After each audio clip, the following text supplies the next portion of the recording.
नमस्कार। विविध भारती के स्टूडियो में आज हमारे साथ हैं एक बहुत ही लोकप्रिय रंगमंच के अभिनेता और टेलीविज़न और फिल्मों के का एक जाना पहचाना नाम विजय कुमार जी। आपका बहुत बहुत स्वागत है हमारे स्टूडियो में। नमस्कार। नमस्कार। विजय कुमार जी, आपका नाम रंगमंच की दुनिया में खासा जाना पहचाना है और इसके अलावा टेलीविज़न और फिल्मों में भी आपने काफ़ी काम किया है। तो ये जो अभिनेता बनने की यात्रा है, ये क्या बचपन से ही शुरू हो गई थी? हाँ, कहा जा सकता है। तो करीब मैं 8वीं 9वीं क्लास में था, तो हमारे बुआ की बेटी की शादी हुई थी और वहाँ मैं अपने बहन को बुलवाने गया था। बिहार में ऐसा होता है कि भाई को भेजा जाता है।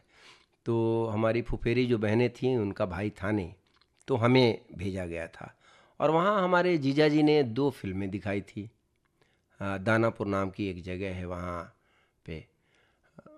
वो 2 फिल्में थी, गूंज उठी शहनाई और दीवार। तो वो दोनों फिल्मों को देखने के बाद मुझे लगा कि अरे कहीं कुछ अलग सा और अद्भुत सा, और कहाँ से आवाज़ आ रही है, कौन है, कैसे लोग हैं, कैसे। फिर उसके प्रति रुझान शुरू हुआ और उसी दरमियान हमारे गांव में जो टूरिंग कंपनी है, रामलीला की एक टूरिंग कंपनी आई और उन्होंने अद्भुत परफॉर्म किया। जो बचपन की आंखों से देखे गई चीज़ों में काफ़ी सच्चाई होती है और उसको अभी भी मैं जब याद करता हूँ तो मुझे लगता है कि बहुत बेहतरीन और ही बहुत ही पावरफुल एक्टर्स थे वो। और वहाँ से मेरा थोड़ा उधर रुझान शुरू हुआ, पर पिता का दबाव था, पढ़ाई लिखाई बाकी चीज़ें होनी चाहिए। वो पहले इंजीनियर बनाना चाहते थे, तो वो पॉसिबल नहीं हुआ, इसलिए कि मैंने विद्रोह कर दिया अपने तरीके से। फिर ये हुआ, उन्होंने कहा कि ठीक है ग्रेजुएशन कर लो, उसके बाद दिल्ली चले जाना, यूपीएससी की तैयारी करना। तो ग्रेजुएशन किया, दिल्ली चला आया, यूपीएससी की तैयारी होने लगी। जैसे सब लोग, मतलब उस ज़माने में तो बहुत बिहार के लड़के, हर तबके के लोग एकदम जैसे अपना गठरी मुठरी बांध लिया, मतलब सत्तू चावल लिया और चल दिए, जैसे यात्रा पे होते हैं ना, उस तरीके से एकदम एक अंतहीन जीवन यात्रा की तरह होती थी। और वो सफलता का सीधे सीधे ये था कि आप आईएएस बन जाओ, आप आईपीएस बन जाओ, नहीं हो तो बैंक में कहीं आ गए या कहीं लेक्चरशिप वगैरह करने लगे। तो ये 2-4 चीज़ें ही थीं, तो मुझे भी अट्रैक्ट तो करता ही था। तो मैं वहाँ तैयारी में लग गया, पढ़ने में भी अच्छा था। तैयारी शुरू हुई नहीं थी कि हमने कुछ नाटक देख डाले। अच्छा। हाँ, जिसमें हबीब तनवीर का एक नाटक था, हिरमा की अमर कहानी। तो हबीब तनवीर साहब मतलब इतने, मतलब भारत की मिट्टी की गंध जो है ना, उनके प्रस्तुतियों में हर वक्त दिखती थी। वो रायपुर के आसपास के जो छत्तीसगढ़ी कलाकार हैं, उनके साथ काम करते थे और बहुत विजनरी थे। उन्होंने पढ़ाई लिखाई अपनी royal academy of dramatic art से की थी। तो वो एक प्रस्तुति देखी और उसके बाद लगातार मेरे जो है ना, वो रोज़ के रूटीन में शामिल हो गया कि शाम को कोई ना कोई नाटक देखना ही है।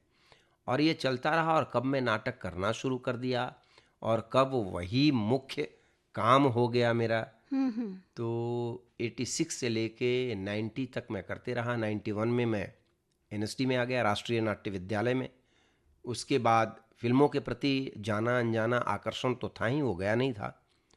खासा काम कर लेने के बाद भी फिर फिल्म इंस्टीट्यूट में एक्टिंग कोर्स बंद हो गया था, तो उन्होंने 96 में फिर से पुनः एक शुरू किया 1 साल का कोर्स, जब महेश भट्ट जी वहाँ ये चेयरमैन बन के गए थे। तो उस कोर्स में केवल जो थिएटर इंस्टीट्यूट के ट्रेंड ग्रेजुएट्स थे, उन्हीं के लिए वो कोर्स था। वो कोर्स किया 1 साल का। उसके बाद 2000 में मुझे एक फेलोशिप मिला, जिसको बोलते हैं Charles Wallace India trust award. British council देती है यंग अपकमिंग आर्टिस्ट को बाहर जाके उनके हायर स्टडी के लिए, आर्ट अच्छा। कल्चर लिटरेचर में। तो मैं वॉइस स्पीच के लिए लंदन चला गया 1 साल के लिए, central school of speech and drama में। तो वहाँ से मैंने टीटीसी कोर्स किया, एक तरह का टीचर्स ट्रेनिंग कोर्स कहें तो वो इस स्पीच के टीचर बन के मैं आ गया। और वहाँ से मेरी गुरुकुरी की यात्रा जो है घनघोर शुरू हो गई। फिर इन बिटवीन बिहार में कुछ ऐसी घटना परिघटना हुई कि मेरे लिए बड़ा हृदय विदारक था। मेरे पिताजी की वहाँ हत्या हो गई थी, तो मैं मुंबई आ गया था, मुंबई से लौट गया। फिर वहाँ जाके मैंने बहुत सघन काम करना थिएटर में, रंगमंच में शुरू किया। ग्रामीण लोगों को भी जोड़ा, शहरी लोगों को भी जोड़ा, और बहुत भीषण और घनघोर जो है बिल्कुल प्रो पीपल काम वहाँ से शुरू किया। जब वो उस मुकदमे का फैसला हुआ, लोग बिहाइंड द बार गए, सब कुछ हुआ, उसके बाद थोड़ी सी तसल्ली आई और हुआ कि चलो अब तल्लीनता के साथ थोड़ा मुंबई जाया जाए और वहाँ भी अपनी किस्मत आजमाया जाए। हालांकि मैं चाह रहा था आना, पर उसी दरमियान एनएसडी ने एक कोर्स शुरू किया नाट्य दिशा नाम से, नेहरू सेंटर के साथ। तो नेहरू सेंटर में मैं अभिनय पढ़ाने के लिए, अभिनय और अपना आवाज़ और संवाद, वॉइस एंड स्पीच पढ़ाने के लिए मैं आया।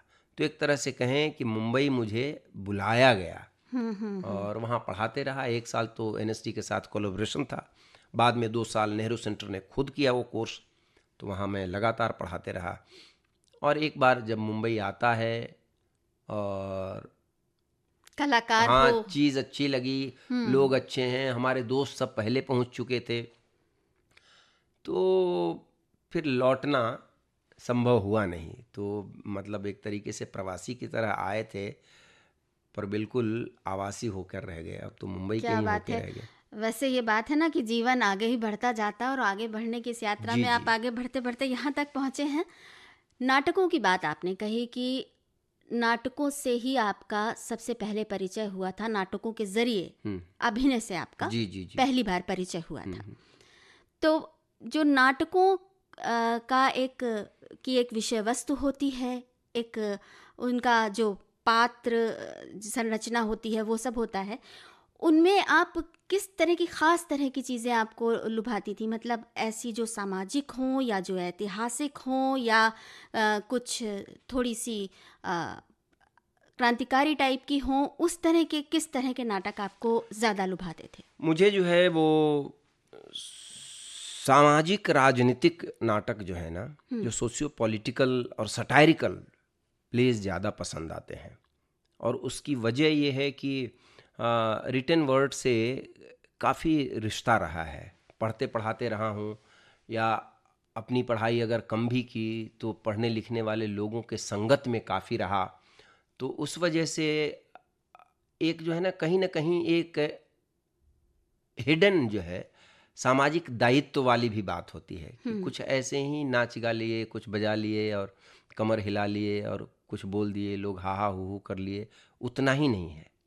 नाटक उससे आगे है, जो कहीं ना कहीं एक दृष्टि देती है, एक दिशा देती है।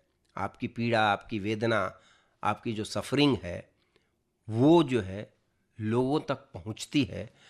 तो इस वजह से मुझे थोड़ा सा सोशियो पॉलिटिकल प्लेस जो है ना ज़्यादा पसंद आते हैं। अच्छा, ऑफ द रिकॉर्ड पूछ रही हूँ, आपने एमएससी किया था शायद? नहीं, मैंने एमएससी नहीं किया था। मैंने मास्टर डिग्री किया ड्रामेटिक्स में। उसके पहले मैंने एमए किया था। अच्छा, एमए किया था। हाँ, हाँ। और उसके पहले मैं साइंस, इंटर तक साइंस में था। तो पिताजी ने बहुत ज़बरदस्ती की इंजीनियरिंग के लिए, तो मैं छोड़ के फिर मैं इधर आ गया था। तो ग्रेजुएशन से मैं आर्ट्स का स्टूडेंट रहा। अच्छा अच्छा।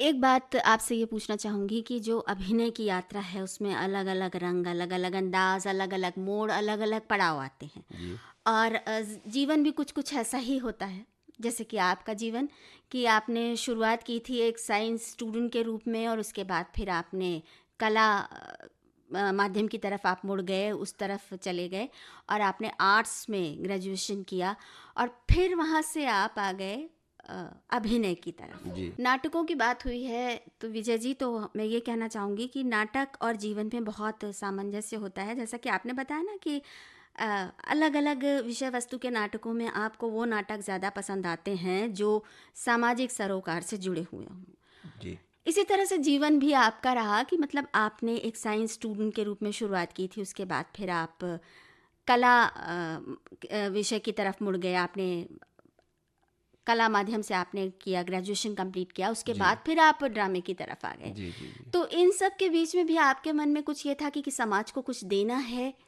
या आपने इसको सोच लिया था कि इसी को पेशा बनाना है? नहीं, नहीं, ऐसा कुछ नहीं है कि समाज को कुछ देना है। आप अपना काम पूरी तल्लीनता के साथ कर रहे हैं, सहजता है, सफाई है और बहुत ट्रूथफुल हैं, बिलीवेबल हैं अपने लिए, तो लोगों के लिए बिलीवेबल रहेंगे और समाज को आप दे रहे हैं।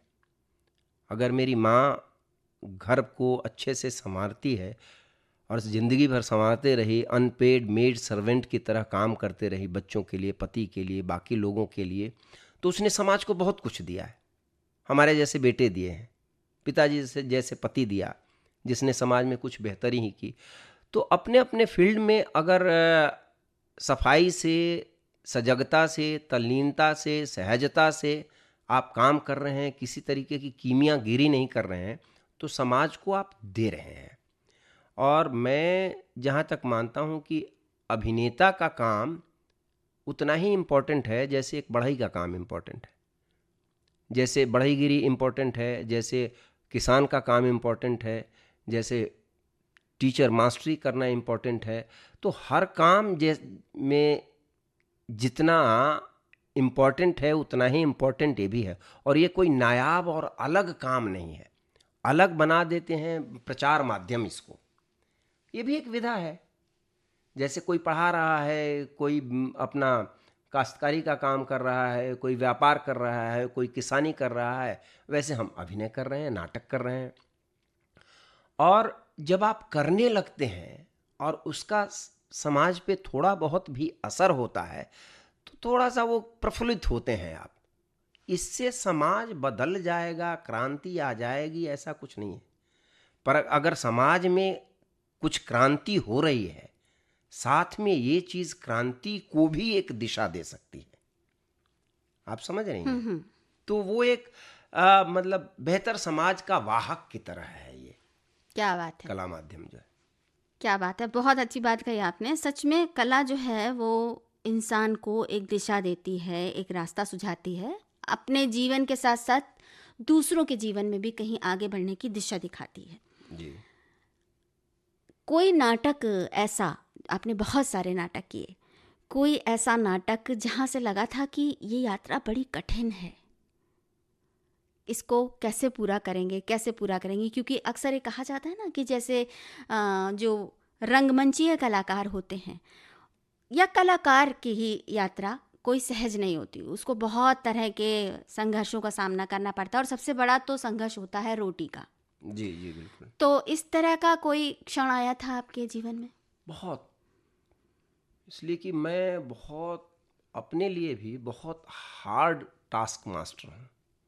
तो कोई भी चीज़ जब तक एकदम पूरी सफाई के साथ चीज़ नहीं आ जाएगी, जो रिटन वर्ड्स को, लिखे हुए शब्द को आगे नहीं बढ़ा रहा है अगर नाटक या कोई भी कला माध्यम, तो उसको छोड़ देना चाहिए। वो पढ़ के लोग ज़्यादा तृप्त होंगे। तो कई बार ऐसा हुआ, राग दरबारी एडप्टेशन कर रहा था तो ऐसा लगता था कि कैसे होगा ये। मतलब उतना 250 पेज का जो नॉवेल है, 200-250 पेज का नाटक तैयार हुआ, तो 4.5 घंटे का नाटक तैयार हुआ। कुछ समझ में ही नहीं आया उसको कैसे एडिट करें, क्या करें, कहाँ करें। फिर ऑफ माई सन मैन एक जॉन स्टाइनबेक का एक नॉवेल है, वो कर रहा था उस समय भी।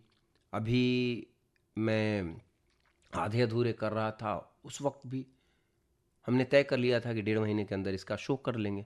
1.5 महीने तक कुछ खाका भी नहीं निकल पाया, तो हमने 4.5 महीने करते रहे, अब जाके वो बहुत सहज हो गया। वैसे ही अभिनेता के रूप में नेशनल स्कूल ऑफ ड्रामा में हमारे एक टीचर थे, डायरेक्टर थे, BM शाह जी ने डायरेक्ट किया था कंजूस। मॉलियर का एक प्ले है माइजर, जिसका हिंदी एडप्टेशन मिर्ज़ा सखावत बेग नाम से कैरेक्टर था। तो उस वक्त मुझे लगता था कि अरे ये तो मुझसे हो ही नहीं पाएगा।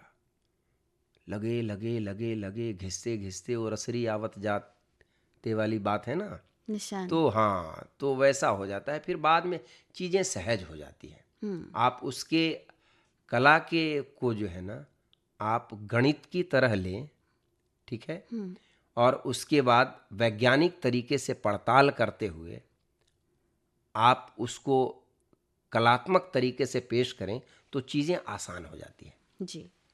पहले बिल्कुल गणित की तरह लेना पड़ेगा, दो दो दूनी चार, कि अच्छा ये है ये है ये है ये है, और उसको वैज्ञानिक तथ्य के साथ वैज्ञानिक तरीके से देखना पड़ेगा, तब वो कलात्मक तरीके से चीज़ें होंगी। पहले ही उसको कलात्मक तरीके से अगर करना शुरू कर दें तो हो सकता है कि बहुत लिरिकल हो जाए, आप समझ ही नहीं पाए चीज़ को, वो स्पोकन क्वालिटी नहीं रहे। अपने तो हाँ, एक्सप्रेशंस खो देते। हाँ, आप रिझाने में लग जाते हैं। नहीं, आप सहज रूप से करेंगे तो लोग रिझेंगे भी। कोई ऐसा नाटक जिसको करने के बाद आपके अंदर का अभिनेता बहुत संतुष्ट हुआ हो? पहली बार वो कंजूस था, मॉलियर का माइजर।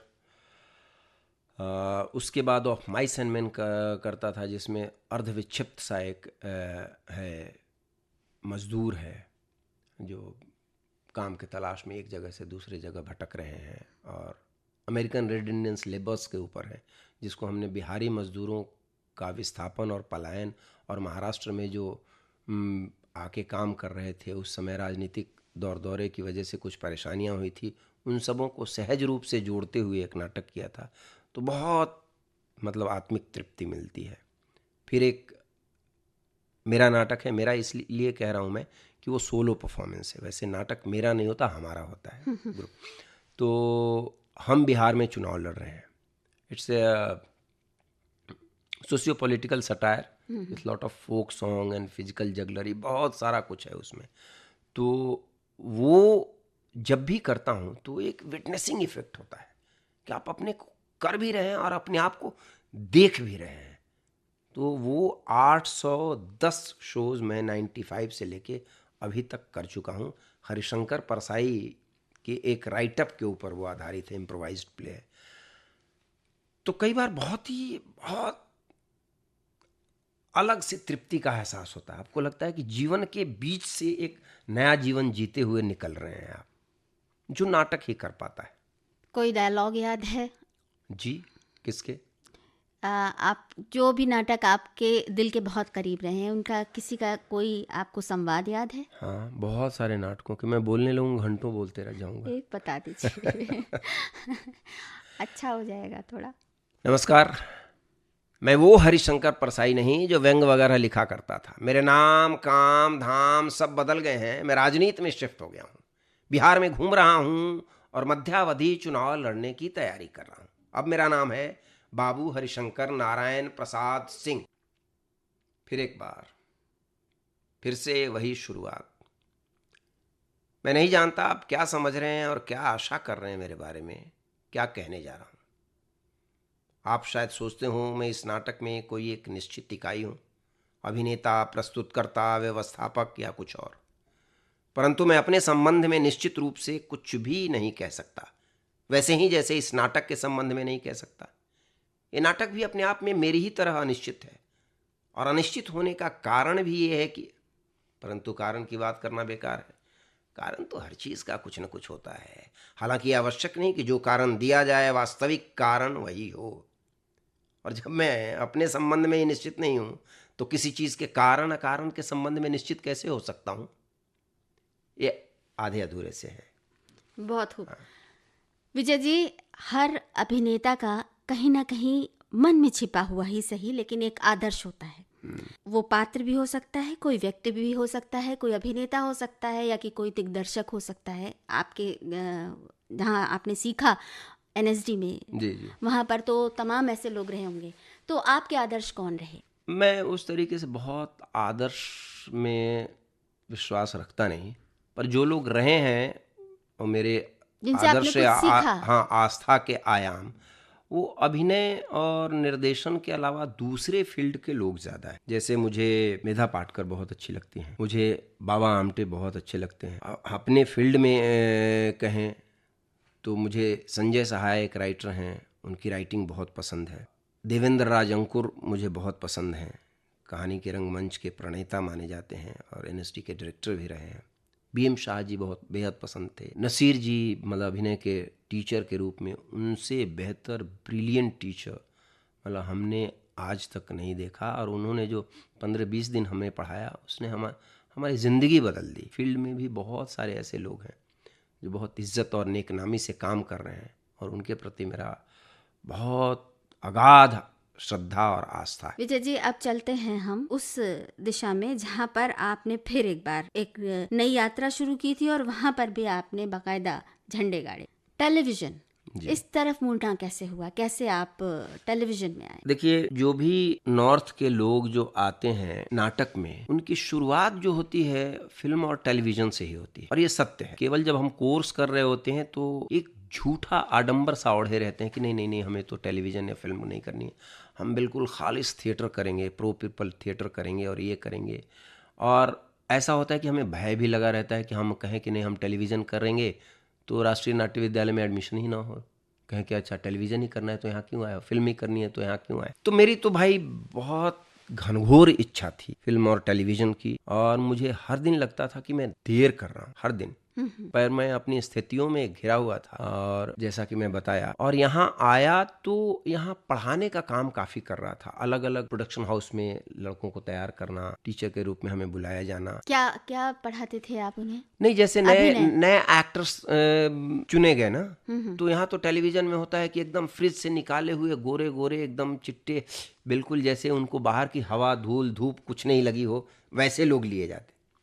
देखते ही होंगे आप। अब चीज़ें बदली है, जो बदली है बालिका वधू से, कि रूरल इंडिया पे भी टेलीविज़न गया है। पहले था पर बीच में ऐसा हो गया था, तो उनको कुछ एक्टिंग वैक्टिंग से कोई लेना देना नहीं होता। वो खड़े हो जाएंगे, डायलॉग याद हो जाता है, पढ़ने लिखने में तेज तरार होंगे या नहीं होंगे याद हो जाता है। 10 पेज याद कर लेने का मतलब बेहतर अभिनेता है तो नहीं। पर टेलीविज़न में ऐसा हो गया था एक समय। तो उनको अभिनय सिखाना है तो कोई एक गुरु चाहिए, तो हमारे जैसे लोग पकड़ के लाए जाते थे, उनको ठीक ठाक सा पेमेंट दे के लड़कों को तैयार किया जाता। तो मैं अलग अलग प्रोडक्शन हाउस में जाता था, तैयारी के लिए बुलाया जाता था। तो वैसे ही डायरेक्टर्स कट एक प्रोडक्शन हाउस है, वहाँ कुछ एक्टर्स को ट्रेंड कर रहा था। और संयोग एक ऐसा बना कि मैं, कई बार गुस्सा भी आ जाता है, आप काम अच्छा नहीं हो रहा है तो अपने को रोकना चाहे तो भी स्टूडेंट पे भी फर भी जाते हैं। तो एक बच्चा आता था जो वहाँ वो कैमरा से सब शूट करता था और वो प्रोड्यूसर के पास से जाता था और चैनल में फॉरवर्ड होता था कि लड़के का कितना ग्रोथ है। 1 महीने बाद लॉन्चिंग थी। तो किसी दिन मैं बहुत बुरी तरीके से बिफरा हुआ था। सुबह सुबह 8 बजे, मैं बहुत अर्ली राइजर हूँ, 4 बजे 5 बजे उठ जाता हूँ और 7-8 बजे से मुझे नींद आने लगती है, ऐसे लगे टकरा जाऊंगा कहीं, लंबा समय हो जाता है ना। तो सुबह ही क्लास शुरू कर देता था। अभी भी जितनी क्लासेस करता हूँ सुबह ही करता हूँ। तो वो ऐसे ऊँघता उबासी लेता हुआ सा आता था, बच्चा चाय भी बनाता था और वो उसको एक कैमरा पकड़ा दिया था, वो अपना करता था। तो उसने मेरी सारी रिकॉर्डिंग जो मैं गुस्सा किया था वही करके, और वो चैनल चला गया। चैनल में लगा रही यार वो कैरेक्टर के लिए तो ये बहुत फिट है। तो चैनल ने कहा जो मेन लीड जो लड़की है उसके फादर का कैरेक्टर है और साल भर तक तो वही हीरो है, आप करेंगे क्या। एक सीरियल था चांद छुपा बादल में, जावेद अख्तर साहब उसको ये करते थे, इंट्रोड्यूस करते थे। काफी अच्छा सीरीज था। तो यकायक मतलब आज बातचीत हुई, बाकी जो तकनीकी बातें होती है, पैसे वैसे बाकी चीजों को लेके, और कल से हमने शूटिंग शुरू कर दी। तो ऐसे ही शुरू हो गया। तो वो आपका पहला धारावाहिक पहला था। बड़ा सीरीज था। ऐसे कभी टेलीविजन में जाके कुछ कर दिया, ऐसा कुछ कि कोई पकड़ के दोस्त ने करवा लिया, ऐसा ही कुछ किया था, पर टेलीविजन का कोई बड़ा काम नहीं किया था। और उसके बाद हाँ, उसके बाद फिर देश की बेटी नंदिनी, एक सोनी का एक बड़ा शो था, हालांकि वो चला नहीं था, शो बड़े लेवल पे लॉन्च हुआ था। उसके बाद रुक जाना नहीं, परेश रावल जी का प्रोडक्शन हाउस है, प्ले टाइम क्रिएशन, उन लोगों ने किया था, बनारस के ऊपर था, बहुत ही अद्भुत सीरीज था। पर वो पहला सीरीज था जो 6:30 बजे शुरू हुआ था। अच्छा। वो 6:30 बजे का स्लॉट जो शुरू हुआ था ना, तो उस समय देखा नहीं जाता था 6:30 बजे, तो इस वजह से उसकी चर्चा उस रूप में नहीं, पर सीरीज बहुत अच्छा था। उसके बाद भी कुछ करते रहे, पर एक बड़ा सीरीज फिर आया निमकी मुखिया, जमा हबीब साहब जो लिखते हैं, और अब तो तीसरे साल में वो बंद भी होने जा रहा है, पर उसने बड़ा काम किया है। इतना देखा गया वो सीरीज, इतना देखा गया। फिल्म करने के लिए गया था सोन चिड़िया, तो हाँ मैं सुशांत 3-4 लोग, हम लोग मतलब शूट होके आ रहे थे, तो क्राउड दौड़ी हुई आई। मुझे लगा कि सुशांत सिंह के लिए आई होगी, वो सारी क्राउड आके हमसे हाथ मिला लेने लगी। अरे सर आपका देखते हैं, आपका देखते हैं। हाँ तेतर सिंह जी, और वो डायलॉग बोलने लगे, घेर लिए, डायलॉग बुलवाओ। अभी एक फिल्म करने गए थे, अनुराग कश्यप की फिल्म बमफाड़, कानपुर में, तो वहाँ पे बिल्कुल अलग अटायर था। उसमें थोड़ी देर में एक डेंस मुस्लिम इलाका था और बहुत ही बढ़िया एक से एक आर्किटेक्चरली ब्यूटीफुल जगह थी, वहाँ कर रहे थे। वो कैरेक्टर कर रहा था मैं। एक आधे घंटे में लोगों ने पहचान लिया। उसके बाद धीरे धीरे धीरे चींटियों की तरह लोग ही लोग छतों पे हो गए, मतलब गलियों में आ गए, और एक करके आज हमारे यहाँ आइए, कितने दिन हैं, क्या है। आते वक्त उन्होंने कुछ कुछ कानपुर की चीज़ें, कानपुर की मिठाई, कानपुर का ये, कुछ 10-12 दिन वहाँ रहे थे कानपुर और उन्नाव में। तो ऐसे तो मतलब मेहनत तो जो सीरीज नहीं चलता उसमें उतना ही होता है, बिल्कुल। हाँ जो चलता है उससे शायद ज़्यादा मेहनत हो, कि हम हमेशा लगे रहते हैं कि कुछ तो हो, कुछ तो हो। और कुछ करने के चक्कर में टेलीविज़न जो है ना अपनी चीज़ को बिगाड़ देता है, अपनी कहानी पे रहते नहीं, फिर बाकी जगह पे क्या हो रहा है, क्या चल रहा है, कहाँ कुकर फटा है तो टीआरपी बढ़ा है, तो अपने घर में भी कुकर फाड़ देते हैं वो। तो टेलीविज़न की एक प्रॉब्लम है, पर ठीक है, मतलब एक साथ आप लाखों लोगों के सामने, करोड़ों लोगों के सामने जाते हैं, ये बहुत बड़ी बात है। विलन वाले भूमिका से आपका जो टीवी पे पहचान बनी, तो कभी ऐसा अंदर से नहीं लगा कि इस तरह से टाइप्ड हो जाएंगे और फिर इसी तरह की भूमिकाएं करनी पड़ेंगी? नहीं नहीं नहीं नहीं, अब मुझे बहुत अच्छा लगा। देखिए, विलेन का कभी विलय नहीं होता, समझ रहे हैं ना। राम को शायद भूल जाए, रावण को नहीं भूल सकते। अरे ये बात मत कहिए। मैं वजह ये कह रहा हूँ कि राम का होना जो है ना, रावण के कारस्तानियों की वजह से बड़ा बनाया है राम को, आप समझ रही हैं। तो विलेन का जो विलय इस वजह से ही नहीं हो। तो नकारात्मक चीजें समाज में है, इसलिए सकारात्मक चीजों के प्रति जो है ना आपकी दृष्टि बनी हुई रहती। अच्छा ये, और मैंने जो एक कैरेक्टर उस तरीके से किया कि नेगेटिव रोल में भी एक थोड़ा सा कॉमिकल छौंका रहे। हाँ, कि है तो बुरा आदमी पर लोग उसको चाहते हैं, अच्छा अब आएगा तो कुछ होगा, आप समझ रहे हैं। तो वो कोशिश मेरी पूरी रही है। कुछ तो जमा साहब ने रचा जो लिखते हैं, और उसको मैं अपनी तरह से चीज़ें, और वहाँ के लोकल डायलेक्ट की कोई चीज़ें, कुछ कहावतें, कुछ बाकी चीज़ें। जैसे मेरी माँ को मेरे पिताजी मलकिनी बोलते थे, तो मैं भी उनको मलकिनी बोलने लगा, जो हमारी पत्नी कर रही थी। कुछ ऐसी ऐसी चीज़ें मैंने जोड़ी। तो वो जो है ना, मतलब जो पॉजिटिव कैरेक्टर्स थे उनसे ज़्यादा पॉपुलर हुआ वो नेगेटिव कैरेक्टर जी। कि पूरा अगर 22-25 मिनट का सीरीज है, जिसमें 1.5 मिनट भी अगर तेतर सिंह आ रहा है, तो कुछ अपनी हरकतों से ऐसा करेगा कि वो अंतिम तक चीज़ अपने हाथ में लेके जाए, याद रहेगा। अच्छा, इसके बाद क्या टेलीविजन के बाद आपने फिल्में शुरू की, या कि फिल्में पहले शुरू हो चुकी थी? पैरेलल करते रहता था। मैंने पहले तो फिल्म से ही शुरुआत की थी। फिल्म इंस्टीट्यूट, जैसा कि कहा, मैं 1 साल था वहाँ, तो कई सारी डिप्लोमा फिल्में की, जो 96 के फिल्म फेस्टिवल में, इंटरनेशनल फिल्म फेस्टिवल में भी थी। हिप्नोथिसिस नाम की रजत कपूर की फिल्म थी, शरारत नाम की एक फिल्म थी, फिर एक फिल्म थी तत्वम असी। तो कई सारी उस तरीके की फिल्में की थी जो ऑफ बिट फिल्में थी। उसके बाद वो जो घटना हुई पिताजी की, तो मैं सब छोड़ छाड़ के ही चला गया था। आने के बाद मैंने इधर भी काम शुरू किया, तो कई सारी फिल्में की। डॉक्टर साहब की 2 फिल्म, 80 घाट मोहल्ला 80, हाँ, और Z+। फिर अविनाश दास की एक फिल्म जो काफ़ी अच्छी फिल्म है, कम देखी गई है उस तरीके से, अनारकली और फारा, बजरंगी भाईजान।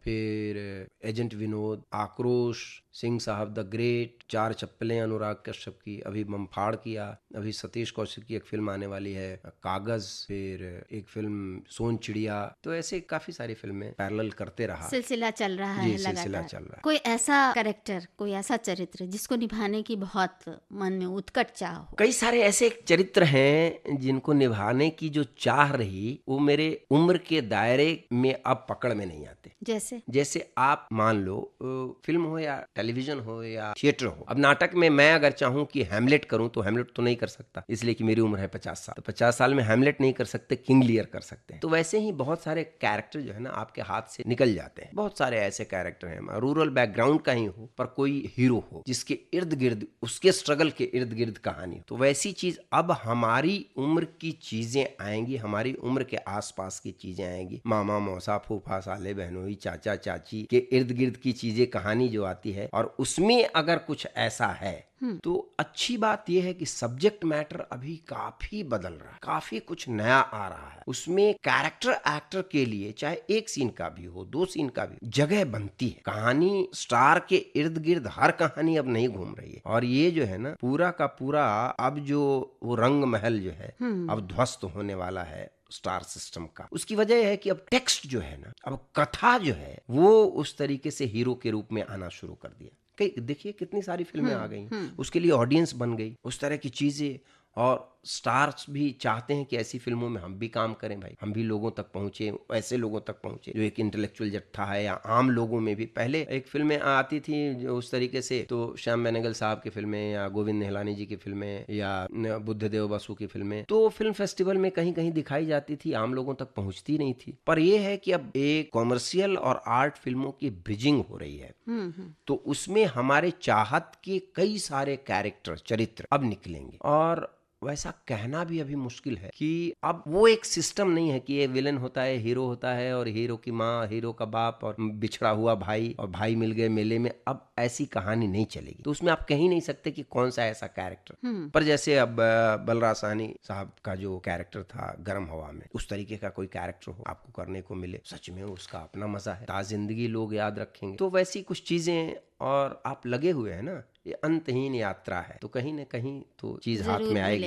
विजय जी, इन दिनों आप अपने प्लेज में भी लगे हुए हैं, अभिनय, टेलीविजन और फिल्मों में अभिनय के साथ साथ आप रंगमंच पर भी बराबर सक्रिय हैं, और इसके साथ ही साथ आपने एक नई चीज शुरू की है, आप वॉइसिंग का बाकायदा प्रशिक्षण दे रहे हैं, जी, बोलने का। जी। तो क्या ये किस तरह का कोर्स है, और इसमें आप क्या किस तरह की ट्रेनिंग देते हैं बच्चों को? जैसा हमारे यहाँ जो है ना, एज सच वॉइस कल्चर को लेके कुछ नजरिया साफ है नहीं। अभिनेताओं को भी वो सारी ट्रेनिंग दी जाती है या दी जाती रही है जो ट्रेनिंग एक गायक के लिए जरूरी है। कोई बहुत अच्छा ध्रुपद गायक है, या बहुत अच्छा किराना घराने का गाने वाला शास्त्रीय गायक है, या कुमार गंधर्व है, उनको अगर लंबी स्पीच दे दोगे सखा राम बाइंडर के, तो नहीं बोल पाएंगे, या हम वो शास्त्रीय चीज नहीं गा पाएंगे। दोनों के लिए अलग अलग ट्रेनिंग होनी चाहिए। सुर में होना अभिनेता के लिए जरूरी है, पर बेसुरा है वो भी अभिनय में सुर में हो सकता है। तो आवाज और संवाद की अदायगी के लिए ट्रेनिंग बिल्कुल अलग होनी चाहिए। और अभी जो है एक्टिंग वही है जो एक समय के बाद एक्टिंग मत करो वो एक्टिंग है। जितना नेचुरल हो, जितना उसमें स्पोकन क्वालिटी हो, जितना बातचीत का लहजा हो। आप रेडियो में ही देखिए बहुत चीजें बदल गई। आप मुझसे बातचीत कर रही हैं, आम बातचीत जैसे हो रहा है कि 2 लोग बैठ के बात कर रहे हैं। पहले एक खास तरह की आवाज, एक खास तरह का रेजोनेंस, एक खास तरह का खरज, और वो चीज पसंद भी की जाती थी। समय की बात है, समय के साथ चीजें बदलती हैं, और अभी बदली है दुनिया, रोज बदल रही है, वैसे ही अभिनय भी रोज बदल रहा है। तो उसके साथ ट्रेनिंग भी अलग होनी चाहिए। और मैं 1 साल का टीटीसी कोर्स करके 2001 में आया था इंग्लैंड से। तो इंग्लैंड में संवाद को लेके ब्रिटिश लोगों में खासा अवेयरनेस रहा है, right from beginning, Shakespearean time से लेके अभी तक। तो वो वहाँ तो पढ़ाया गया उनके तौर तरीके से, पर यहाँ आके उसका रूपांतरण कैसे हो, हम भारतीयों के लिए वो क्या काम का आएगा। कि आप खाते हैं तो अलग सांस होती है, आप दौड़ के जा रहे हैं अलग सांस हो रही है, आप खुश हैं अलग सांस है, किसी की मौत हो गई है अलग सांस है। तो सांस अलग होगी तो आवाज़ भी अलग होगी। हर चरित्र का अलग मानसिक स्थिति है। इसको ज़रा सा उसमें बोलते हुए बता, मतलब इनैक्ट करते हुए अगर बता दे तो बहुत अच्छा रहेगा। तरह तरह की चीज़ें हैं ना, जैसे आप आज से 25 साल पहले जैसे उर्दू प्ले की बात आती थी ना, तो खास तरह की आवाज आने लगती थी। ऐनक लगा के आया हूँ, नाराज मत होना, तेरी हुस्न की सुआओं से मेरी आंखें तो बेशक चुंधिया गईं, पर हुस्न साफ दिखाई दे रहा है, और मरियम तुम तो एक सितारा हो। और अब ये चीज़ें अभी नहीं चलेंगी, आप समझ रही हैं? तो वो स्पोकन क्वालिटी बना रहे, उसके लिए आप जैसे स्टेज पे जाते हो आपको अभिनय कुछ करना है और कुछ करने में गलत करने लगते हैं, गलत आवाज़ लग जाती है, गलत सुर लग जाती है। तो उसके लिए पहले आवाज़ की ट्रेनिंग हम लोग करते हैं और आवाज़ से शब्द पे जाते हैं और शब्द से संवाद पे जाते हैं। तो उसकी एक पूरी तरीके से पैकेजिंग है हमारे पास और लंबा मेरा अनुभव रहा है पिछले 20 साल का पढ़ने पढ़ाने का। तो वो अब थोड़ा पक गया है और मुझे लगता है कि मुझसे जो है उसका जो है संचरण दूसरों तक होना चाहिए। बिल्कुल। जी। तेतर सिंह एक इतना लोकप्रिय चरित्र रहा है कि उसके बोले डायलॉग्स भी कई बार मतलब उन पर भी लोग जो हैं हंसते हैं या कि फिर उसकी निंदा करते हैं, उसकी बुराई करते हैं कि बहुत ही ख़राब इंसान है। जैसे एक जो घृणा होती है ना किसी कैरेक्टर से, वो भी तो ये दिखाती है ना कि बहुत प्यार है, कहीं ना कहीं बहुत क्लोज है वो कैरेक्टर आपके दिल के। तो ये चीज़ देखी गई है।